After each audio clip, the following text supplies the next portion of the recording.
Նախ եւ առաջ ես կուզեմ ուղղակի փոխլրացնեմ Բագրատի շատ լավ վերլուծությունը, որովհետեւ այսպիսի վերլուծություն շատ քիչ է լինում եւ ես կուզեի, որ այդ մտածողությունը տարածված լիներ մեր հանրային քաղաքական դաշտում, որովհետեւ այդ մտածողությունն է, որ կարողանում է թույլ տալ ձևավորել իսկապես լուրջ այլընտրանքներ։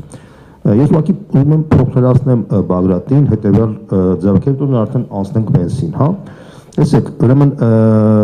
մեր տարածաշրջանը միջազգային բոլոր փորձագետների գնահատականներով ինքը դարձել է յուրօրինակ կամ Ղարաբաղ կամ Խաչմերուկ։ Տեսեք, այս տարածաշրջանով Ռուսաստանը փորձում է իրականացնել հյուսիս-հարավ նախագիծը։ Այս տարածաշրջանով Չինաստանը փորձում է Մետաքսի ուղին անցկացնել դեպի Եվրոպա, որպեսզի իր ապրանքների ինքնարժեքը 40%-ով կիջնի, եթե այս համակարգը ինքը աշխատացնի։ Իդեպ ավելացնեմ, որ անցյալ տարի Չինաստանը $1 տրիլիոն պրոֆիցիտ է ունեցել, եւ եթե նախկինում Չինաստանի պրոֆիցիտները, այսինքն եկամուտը ինքը հիմնականում դնում էր ամերիկյան պարտատոմսերի մեջ, հիմա ինքը հիմնականում գնել է ոսկի եւ հայտարարել է, որ լայնածավալ ներդրումներ արել այդ Մետաքսի ճանապարհի վրա կանգնած եղած պետությունների մեջ, որտեղ նաև կա Հայաստանը, Վրաստանը, Ադրբեջանը։ Դուք գիտեք, որ անցյալ տարի ինքը Ադրբեջանի հետ ռազմավարական հայեցակարգ կնքեց, նախանցյալ տարի Վրաստանի հետ 23 թվականին, եւ ֆորմալ իմաստով անցյալ տարվա սեպտեմբերին նաև Հայաստանի հետ կնքեց, բայց դա ֆորմալ բնույթ կրեց, որովհետեւ Ադրբեջանի եւ Վրաստանի հետ իրենք ունեն շատ լուրջ ծրագրեր, Հայաստանի հետ գրեթե ոչ մի ծրագիր գոյություն չունի։ Մեզ այդ հարցերի պատասխանը կասեմ թե ինչու։ Տեսեք, ուրեմն եւ վերջապես երրորդ ծրագիրը կա, բացի ռուսական եւ չինականից, կա երրորդ ծրագիրը, դա ամերիկյան ծրագիրն է, որը իր մեջ ներառում է երկու կոմպոնենտ։ Առաջինը մաքսիմալ խանգարել Չինաստանի Մետաքսի ճանապարհի աշխատանքին եւ փորձել նոր ճանապարհ ձևավորել կենտրոնական Ասիայից թանկարժեք, այսպես ասած, հումքի տեղահանման համար։ Իրանք հայտարարում են, որ այդ կենտրոնական Ասիայի թանկարժեք հումքի տեղահանումը դեպի Միացյալ Նահանգներ կենտրոնական եւ ռազմավարական բնույթ կարող է ունենալ, եւ իրենք հայտարարում են, որ կենտրոնական Ասիան, որ գտնվում է Ռուսաստանի եւ Չինաստանի ազդեցության տակ, իրենք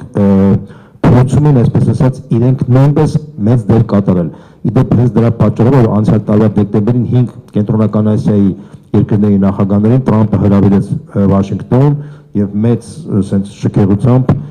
համաձայնագրեր կնքեցին։ Հիմա տեսեք, Բագրատը ճիշտ հարցադրում էր անում, որ հայկական շահ գոյություն չունի այստեղ, բայց ինչու գոյություն չունի։ Հարցի շատ կարևոր է, որ մենք դա էլ հասկանանք։ Տեսեք, Ադրբեջանը ուղղակի փայլուն արտաքին քաղաքականություն է վարում, որովհետեւ մի կողմից ինքը զարգացնում է հյուսիս-հարավ ռուսական նախագիծը, Ռուսաստանից Իրանով դեպի Իրան։ Երկրորդ նախագիծը ինքը իրականացնում է չինական մոդելը, չինական նախագիծը աշխատացնում է Ադրբեջան, Վրաստան այդ ուղիով։ Այսինքն չինական նախագիծն է աշխատացնում եւ վերջապես երրորդ նախագիծը ինքը փորձում է աշխատացնել Զանգեզուրի միջանցքով, այսինքն end-trip կոչեցյալը, որ ինքը պետք է իրականացնի։ Այսինքն Ադրբեջանը այսպիսի մի բազմավեկտորային մոդել է վերցրել արտաքին քաղաքականության, որտեղ 3 խոշոր երկրների համար ինքը դարձել է համադրման լուրջ մակարդակի գործընկեր եւ դրա համար եւ Չինաստանը եւ Ռուսաստանը եւ Միացյալ Նահանգները ձգտում են իդեմս Ադրբեջանի տեսնել ռազմավարական գործընկեր տարածաշրջանում։ Վրաստանը նույնպես փորձում է այդ դերը կատարել, թեև Վրաստանը ունի դժվարություն, որտեղ ի տարբերություն Ադրբեջանի Վրաստանը չունի դիվանագիտական հարաբերություններ Ռուսաստանի հետ, քաղաքական հարաբերություններ չունի, բայց այնուամենայնիվ ինքը փորձում է դա կոմպենսացնել հյուսիսարավ աշխատացնել, թեև ինքը ունի կոմպլեքսներ, ասենք օրինակ աբխազական երկրները չի կարողանում աշխատացնել։ Եվ ինքը փորձում է համադրել չինական եւ ամերիկյան, այսպես ասած, ուղիները, բայց ամերիկացիներն ասում են, որ ոչ, դու պետք է ընտրություն կատարես, կամ մերը կամ չինականը, որի համար են մինչեւ հիմա, թեև վարչակազմը փոխվել է Միացյալ Նահանգներում, բայց այսօրվա Սաակաշվիլի, Իվանիշվիլի վարչակազմի հետ ամերիկացիները չեն շտապում նոր համաձայնագիր կնքել։ Այսինքն ըստ էության Վրաստանը փորձում է ձգտել դառնալ Ադրբեջանի պես դեր ունենալ, բայց դեռ չի ստացվում, բայց ինքը հույս ունի, որ կհասնի դրան։ Ինչ վերաբերում է Հայաստանին, ապա տեսեք, ես ձեզ ձևակերպեմ, Հայաստանը նույնպես ունի հնարավորություն Ադրբեջանի պես դառնալ տարածաշրջանային խաչմերուկ, այսինքն հյուսիս-հարավը աշխատացնի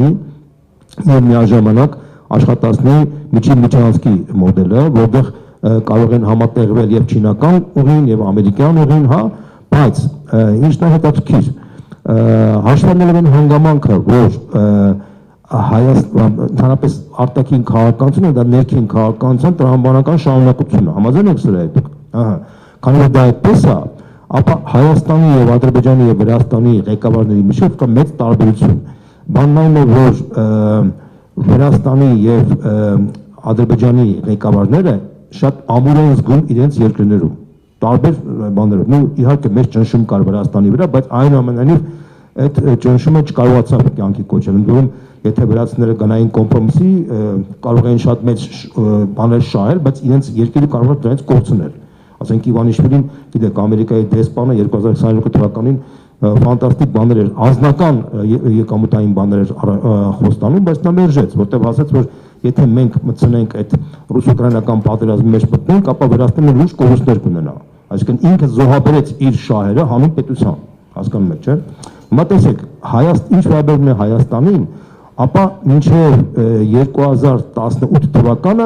մենք ունեցել ենք որոշակի իհարկե թույլ կողմ եւ ուժեղ կողմ, թույլ կողմը մենք խաչմերուկ չենք եղել հասկանալի պատճառներով, բայց ունեցել ենք ուժեղ կողմ, որտեղ եղել է երկրորդ հայկական հանրապետությունի դեմս Արցախի եւ մենք որպես գործոն դա օգտագործել ենք։ Պատերազմի պարտությունից հետո մենք այդ գործոնից զրկվեցինք, քանի որ զրկվեցինք, աշխարհաքաղաքական երկրաշարժ կատարվեց մեր տարածաշրջանում, այսինքն բալանսը փոխվեց,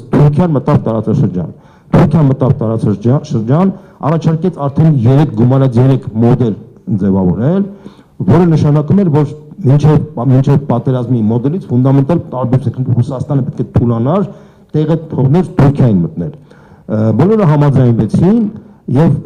Ռուսաստանը ըստ էության նոյեմբերի 9-ի համաձայնագիրը կնքելով առաջարկեց, որպեսզի Հայաստանն ու Ադրբեջանը բացեն իրենց կոմունիկացիաները եւ այս խաղաղության խաչմերուկը տեղավորվում էր այդ տրամաբանության մեջ, բայց շատ մի կարևոր խնդիր կա, որը իմ տպավորությամբ շատերը չեն նկատում, բայց Հայաստանը դա մերժեց, թվում էր թե պետք է Հայաստանը ընդուներ, չէ՞ դա, ինչու մերժեց, որովհետեւ ցանկացած երկրի ներքին արտաքին քաղաքը իր ներքին քաղաքականության տրամաբանական շարունակությունն է, այսինքն իշխանությունը որպեսզի համաձայնվի այս կամ այն մոդելի հետ, ինքը պետք է հասկանա իր շահի համար, որպես իշխանություն, ինչքանով է դա շահավետ։ Հիմա այսօրվա Հայաստանի իշխանությունը ունի էկզիստենցիալ վախ Ռուսաստանից։ Ուղղակի էկզիստենցիալ, իրենք գիշերը քնում են, առավոտը զարթնում են եւ գիշերը վատ երազներ են տեսնում, թե ինչպես են ռուսները իրենց պատժելու։ Այսինքն ինչի այդպես ստացվել։ Ես ուզում եմ, որ մեր ժողովուրդը հասկանա, որովհետեւ 2022 թվականին երբ սկսվեց ռուս-ուկրաինական պատերազմը, արևմտյան, քանի որ մեծ հակամարտություններ, արևմտյան շրջանակները Փաշինյանին առաջարկեցին ընտրություն կատարել, կամ մենք, կամ Ռուսաստանը, բայց քանի որ կար չլուծված Արցախյան խնդիր եւ ռուսական բանակը գտնվում էր Արցախում, իրենք ձևակերպեցին, որ դու պետք է ընտրություն կատարես, կամ պետք է ամեն ինչ անես, որպեսզի այդ բանակը չլինի այնտեղ, նշանակում է Արցախը պետք է զոհաբերես, կամ դու պետք է անցնես Ռուսաստանի կողմը, որի հերանեկարը քո համար միայն տխուր է լինելու, որտեղ ռուսները քեզ չեն վստահում, ի վերջո մի հատ պահ գալու է, դու կկորցնես մեր վստահությունը եւ ընդդիմությունը կգա իշխանության եւ քեզ կպատժի։ Եվ քանի որ այդպիսի երկընտրանքի առաջ կանգնեց Փաշինյանը, ինքը որոշում կայացրեց, վճռեց, այսպես ասած, անցնել արևմուտքի կողմը եւ այսպես ասած մոդել առաջարկեց, թե ինչպես կարելի է խաբելով Արցախը հանձնել եւ միաժամանակ դա հնարավոր լինի մարսել։ Եվ հիշում եք 2022 թվականի ապրիլին նա հայտարարեց, որ Արցախի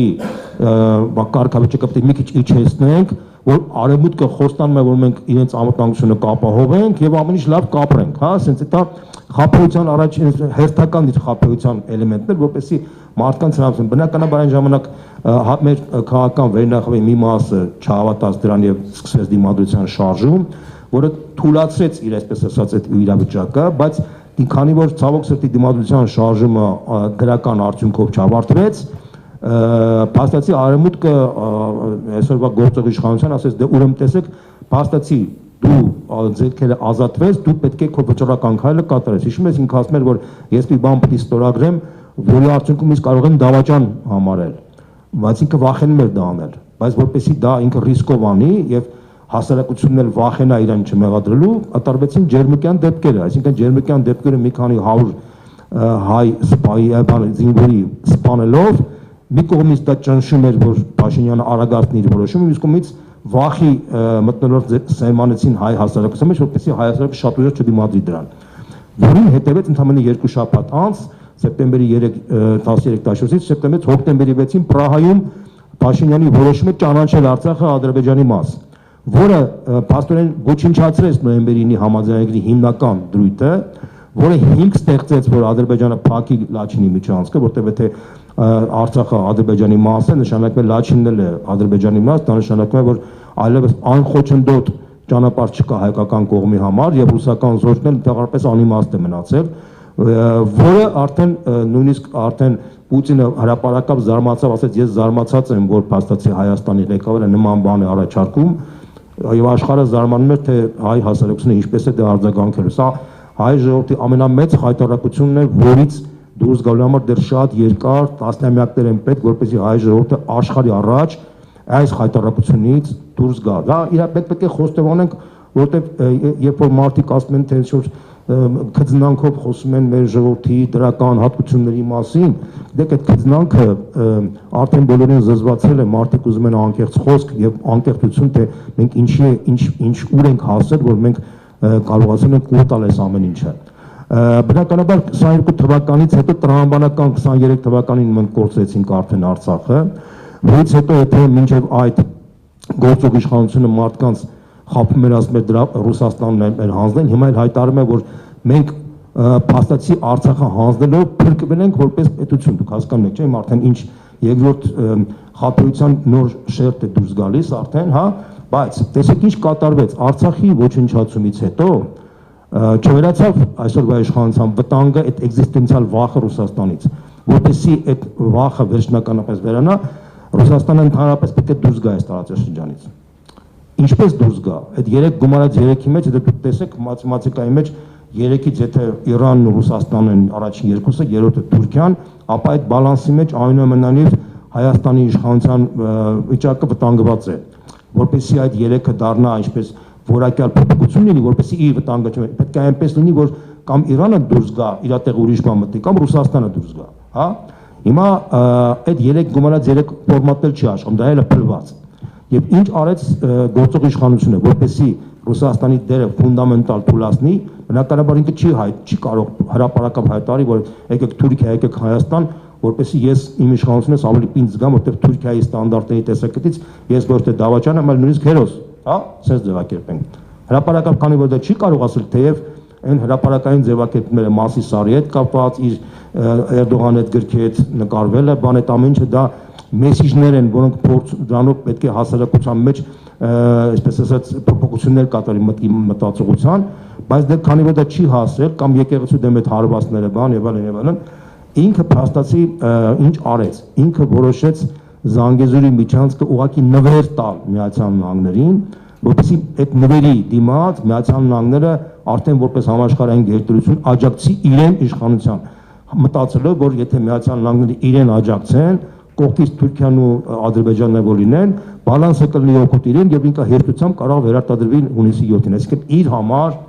թիվ 1 խնդիրը եւ միակ խնդիրը իր իշխանության վերարտադրությունն է, իր համար իրենց օրակարգի մեջ Հայաստանի Հանրապետություն շահ, Հայաստանի ժողովուրդ 3 միլիոն ժողովուրդ գոյություն չունի։ Սա միանշանակ է։ Սա ողբերգական վիճակ է, որովհետև նորից եմ կրկնում, այսպիսի վիճակ շատ քիչ ժողովուրդներն են լինում կամ շատ քիչ ժամանակում է երկիրը նման վիճակի մեջ հայտնվում։ Մենք հիմա ապրում ենք ճակատագրական ողբերգական վիճակ, երբ որ ես երկրի ղեկավարը այդպիսի վիճակի մեջ է հայտնվել եւ պատանդի կարգավիճակով լինելով ինքը ամեն ինչ անում է ակամայից սեփական երկրի դեմ, հա, sense ձևակերպենք։